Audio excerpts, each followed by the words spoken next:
All right, so for today's Unit 8 notes, we are starting with Target 3, that I can solve a system of equations using elimination. So elimination is our third method that we're going to learn how to solve with these systems. That's all we're going to learn this year in algebra, is the three methods. So we've learned graphing, we've learned substitution, and now we're going to look at elimination. Then later this week, we are going to kind of put them all together, and then we'll talk about which methods might be more useful in certain situations and why we kind of have all three of them, just because some are better in some scenarios than others. So today is what we call elimination. So again, just like with substitution, and like we call it that because it has this, that's what we're doing. So for substitution, we substituted one equation into the other equation. For elimination, our goal is going to be to eliminate something. So the other day we talked about how we can solve equations. Really, we can only solve equations if they are in one variable. So we can get like a numerical solution if you only have one variable, either an x or a y. With our systems of equations, we have two variables in both equations. So our goal is going to be to eliminate one of those variables. Now, we can't just magically cross one off. It doesn't work that way. But what we're saying is that these two equations, so if I'm looking at number 1, these two equations, they are, again, going to have the same solutions. So if I add those two equations together, if I add everything on the left side and add everything on the right-hand side, if I combine them together, they should have the same solutions there. So when I look at this, this first one's going to be one of our easiest ones possible. I'm going to start off by going ahead and just adding the two equations together. One thing I want you to notice, though, again, this one's one of our easiest of all of them, is that everything is lined up. They're both in standard form. So our x's are all lined up together, our y's are all lined up, the equals are all lined up, and that c value on the other side all lined up there. That's really important for our elimination method. So because the equals are all lined up, we're going to have the equal sign right here. And then everything on the left-hand side, we're going to add together, and everything on the right-hand side, we're going to add together. So we can combine our like terms. So x plus 2x is going to give us 3x. Now again, this is one of our easiest examples here, because notice what happens when I add negative 6y plus positive 6y. Those eliminate. So right away, we have no more y in the equation when I added them together. So I have 3x is equal to, on the other side, we get 21. Now that we have an equation that only has one variable, now I can solve it for that one variable. So this is a very easy equation to solve, right? Divide both sides by 3, and look at that. We already have our x coordinate. So we have our x coordinate is 7. Again, don't forget, going through when I'm looking through some of your homework assignments, some of you are only solving for one of the variables. You're not done with the problem until you solve for both. So now that I have that one variable, we're going to really do same thing that we did in our substitution method. Now that I know that, I can substitute that in. Now again, you can substitute it into either equation here. So I can choose the first equation or the second equation. Now, on this particular one, there might be one that's easier than others. Sometimes there isn't one that's easier than the other equation. This isn't as straightforward as the substitution method that we did last week because the x and the y aren't already solved by itself. So it's, really you could pick either of them. I'm going to choose, in this particular one, the first equation, just because it looks a little simpler. There's no number in front of the x. But again, really either equation is totally fine. So I'm going to put the 7 in for the x. Not as quick this time as we did in our substitution, just because we have to do a little bit of solving. I'm going to subtract that. It should not be a hard equation to solve, though. We're going to divide, and we get y is equal to 1. So we get both x and y coordinates that way. Again, that was one of ours that was a really, really quick example because right away those y's eliminated. Not all of them are going to be that quick. Now, if I look over at my number 2, again, right away, if I were to add them together, we already have them all lined up. Like the x's are lined up, the y's are lined up, the equals, and the numbers on the other side all lined up. So they're in standard form. But if I were to add them together right away, we'd get what? 11x plus 3y is equal to 7 over on this side. Does that do anything for us? No. Again, we still have an x, we still have a y. I'm not going to do that. It doesn't help us to add them together right away. Again, since it's called the elimination method, we want to try to eliminate something. So if I added them together as is, we wouldn't be able to eliminate anything. So I'm going to have to do something to one or both equations in order for it to get something that's eliminated. So what you're going to want to do, you're going to want to look at your x's or look at your y's and try to decide if I were to, change one of the equations, how would we get it so that they're eliminated? If you looked over in example 1, when we eliminated, one was positive, one was negative, but it was the same number with the same variable. So if we look at our x's, for example, we've got a 3 and we've got an 8. Is there a way to turn the 3 into an 8? No. I mean, you could multiply with a fraction, but is there a way to turn the 8 into a 3? Not easily. Again, it's not going to be an easy thing to do. So I'm going to check out my y's before I think of anything else, because the y's might be a little easier. And in this case, it is. If you look at it, I've got a 6y and a negative 3y. If I were to multiply the negative 3 times 2, wouldn't I get the same number but opposite there? And we would. So what I'm going to do, now you can't just decide I want to multiply that number by 2. You can, however, multiply everything by 2. If I multiply everything in that first equation by 2, I didn't actually change the equation. Like if I were to put it into like a slope-intercept form, it would be exactly the same equation there. So it's an equivalent equation, but now I just, added an extra factor of 2 in there. I'm going to rewrite my second equation. And now when we look at it, if I were to add them together, now my y's cancel. Now I don't know, the first two examples happen to be a 6 and a negative 6 with the y. It's not always going to be the y's that cancel. We'll talk about that in a little bit here. But for this one, notice if I canceled out those y's, now I get 14x is equal to, on the other side, 28. Now I have only one variable. Now I can go through and finish solving. If I divide both sides by 14, we get x is 2. I still need to find the y coordinate, so I'm going to plug it back in. Now, you could plug it back into one of the two originals, or you could plug it into the one where you multiplied. Typically, I usually don't substitute it back into the one where we multiplied, just because the numbers are bigger. Why choose one where the numbers are bigger? I usually like to choose one where the numbers are smaller. So reasonably speaking, you could pick either of these. I'm going to choose the first one just because, I don't know, the numbers are maybe a little bit smaller there. So 3 times 2 minus 3y is equal to 21. And we finish solving.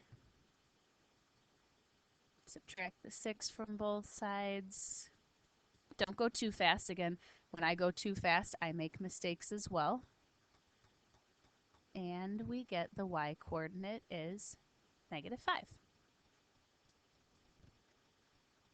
Okay, so let's look at another one here. If I look at number 3, first thing I want you to notice on this one is we don't have everything lined up. That's really important. You cannot go through and start multiplying or start adding them together if it's not all lined up. So typically what I recommend is to put them into standard form first. So I'm going to write that on there. Put into standard form. If you remember, standard form is when the x's and y's are all on one side of the equation and the number is on the other side of the equation. So I'm going to put this in standard form. We've got 2x. I would just have to subtract the y. Don't forget that's equal to negative 7.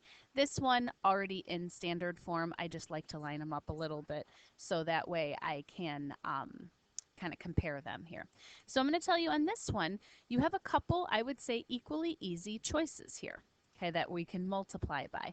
If I look at it and if I look at my x's, okay, if I try to compare those x's, if we wanted to get it to be the same number but opposite, there's a pretty easy thing we could do. I could multiply the top equation by negative 3.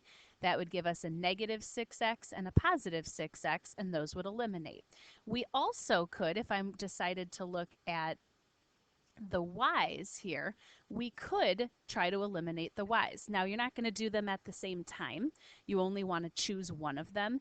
It would be your choice. So I'm going to put like a little note. We could multiply the top equation by negative 3, or we could multiply the top equation by 4.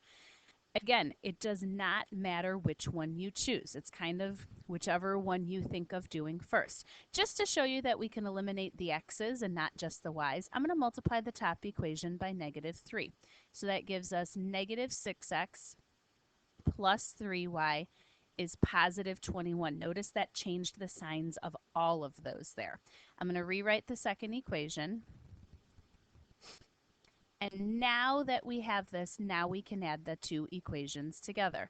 So again, they're all lined up, and now we have something that eliminates. So my x's this time eliminate. So it does not always have to be the y's that eliminate. And over here we get 19.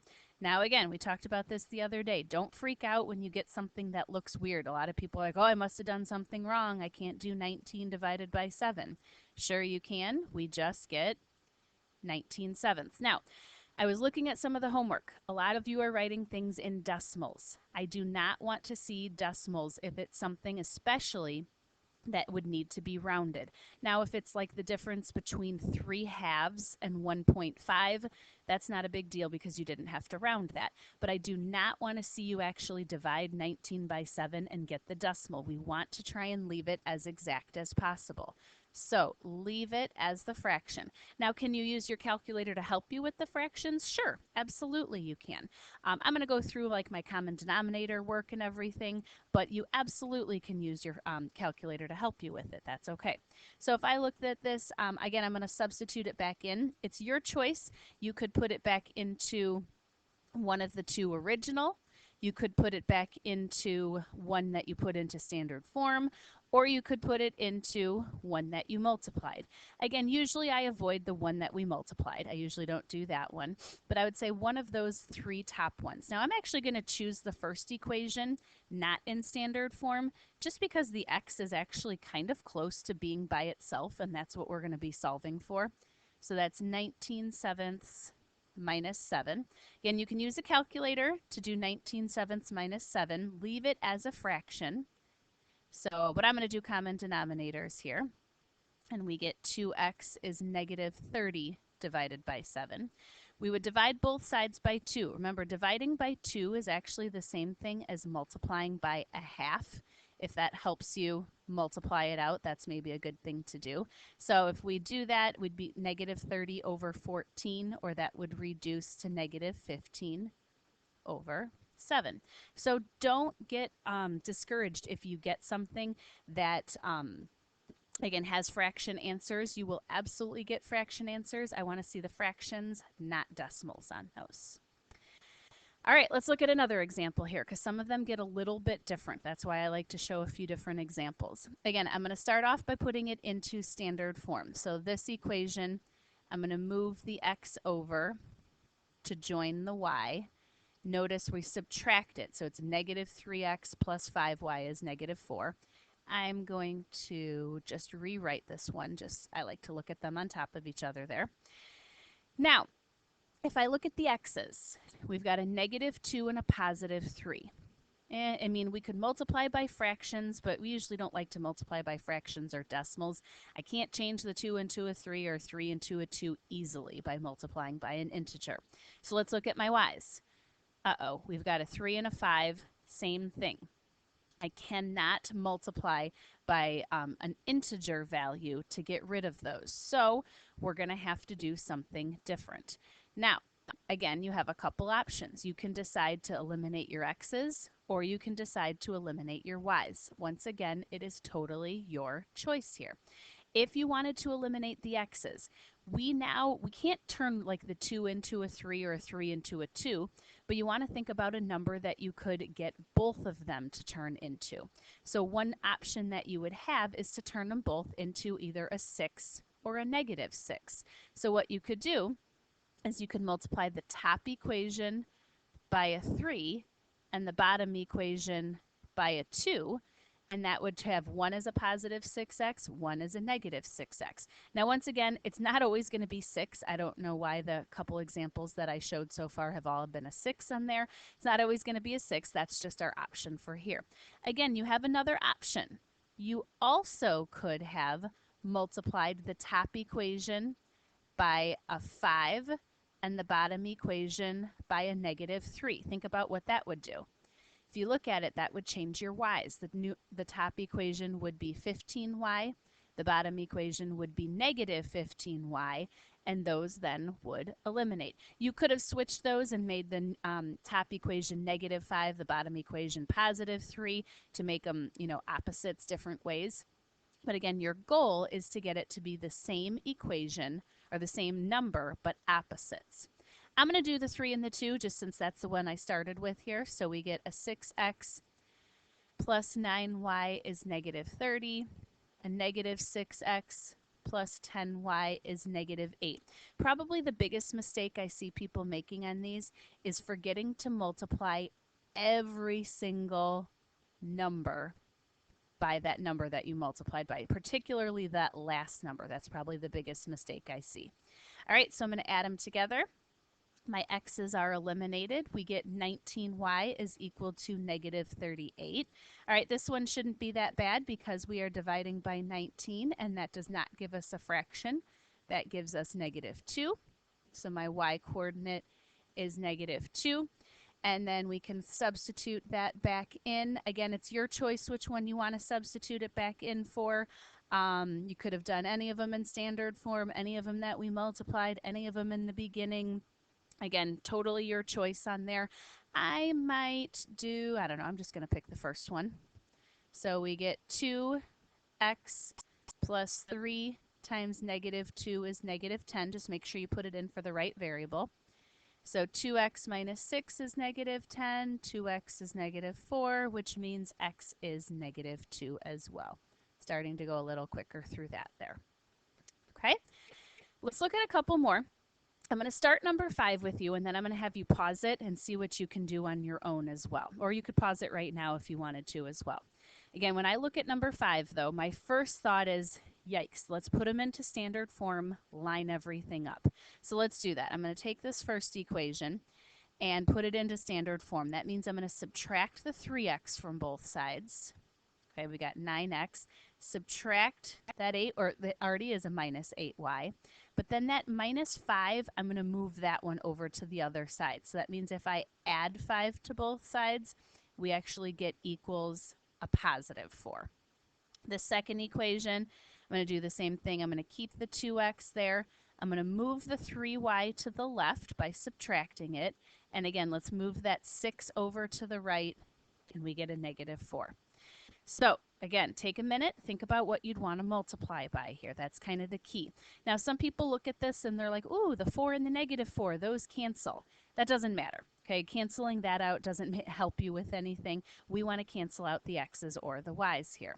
So I'm going to go through and think, all right, I could get the x's the same, or I could get the y's the same. If we wanted to get the x's the same, I can't turn the 2 into a 9. I can't turn the 3 into the 8 for the y's there. So that means you're going to have to multiply both equations by something. So if you chose the x's, you could multiply the top equation by 2 and the bottom equation by negative 9. Again, you could have done negative 2 and positive 9. You just need them to be opposites. Right here, negative 8 and negative 3. You also could have, I'll put a little or on here, you could have multiplied the top equation by 3 and the bottom equation by negative 8, and that would eliminate your y's. That takes a little practice sometimes to go through and think about, and that's kind of our main idea behind these elimination. So when we do that, I'm going to go quickly and do this part here. Now we can add them together. So I want you to pause it, finish it. I'll come back. I'm going to finish my work here and come back and we can talk through it. All right, so I wrote down all my work here already. I finished it up. Again, I added them together. The x is eliminated, and that gave us the y coordinate. And then I picked, I like to usually use, I don't know, the first two were a little too messy for me, so I used one of my standard form equations. I chose the second one because the numbers were a little smaller, and I solved and got the x coordinate. Okay, now again, we always like to show some of our special cases. You may not notice it's a special case right away. So let's first put them into standard form. First one actually already is in standard form. I'm just going to rewrite it so that way the numbers are on the left-hand side, so I didn't really change anything there. Now, be really careful changing this into standard form. It is basically in standard form, but again, I want the x's and the y's to line up. Now, you can't just decide to switch them and say 2x minus y. If you switch them, notice it's a negative 2x and a positive y that equals negative 3 there. So just be careful when you switch those. All right, so when I look at this, let's try and maybe eliminate your x's. Notice if I multiply that bottom equation by 2, I would have a positive 4x and a negative 4x. So 4x minus 2y is 6. Negative 4x plus 2y is negative 6. But take a look at what happens on this one here. Notice the x's eliminate and the y's eliminate. So I get 0 equals, and wait a minute, on the right-hand side, 6 plus negative 6 is 0.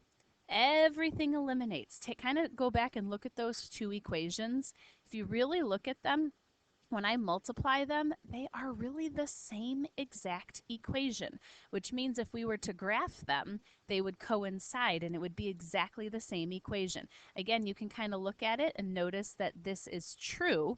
So what that tells us is that there are an infinite number of solutions. As I was looking through some of the homework, I am noticing people are writing all real numbers. All real numbers is not correct on these. Again, it's not all real numbers because not every single possible ordered pair works, but there are an infinite number. Whatever the ordered pair works in one also works in the other, so be careful on that. All right, I'm going to do these last two kind of quick here. Again, first one's already in standard form. I'm just going to rewrite it. Second one, I'm going to keep the x here, but subtract the 4y. So, all right, we can't get one really equal to the other. So I am going, that's not a negative. I'm going to think about, all right, if I multiplied, maybe I'll do, I don't know, let's look at this one here. The 9 and the 6 and the 4. Maybe I could get the first two numbers equal to 18. That's a common multiple between both of those. So if I multiply this first equation by 3, second equation, first equation by 2, second equation by negative 3. That would give us an 18x minus 12y is 30.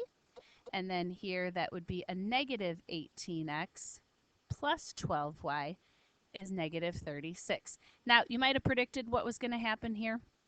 Negative 18x and positive 18x, those cancel. Negative 12y and positive 12y, look, those cancel. And we get 0 is equal to negative 6. Again, when all your x's and y's cancel, that's your clue that it's going to be one of our special cases. This is not true. That means that this one would be no solution. Those two lines would have the same slope, but would not intersect each other anywhere. They would be parallel lines. All right, maybe take a minute and try number 8 on your own.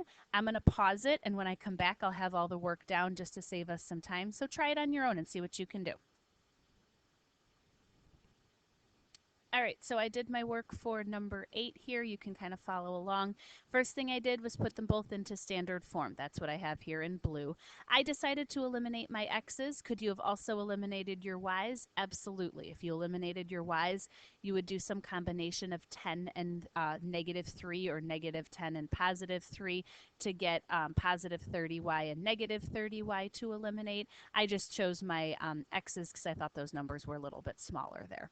So we get, when I multiply them both, we get this first part here in purple, right here.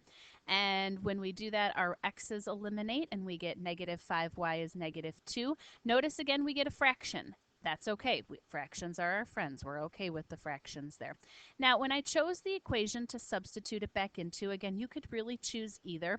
There was a reason I chose this second equation here.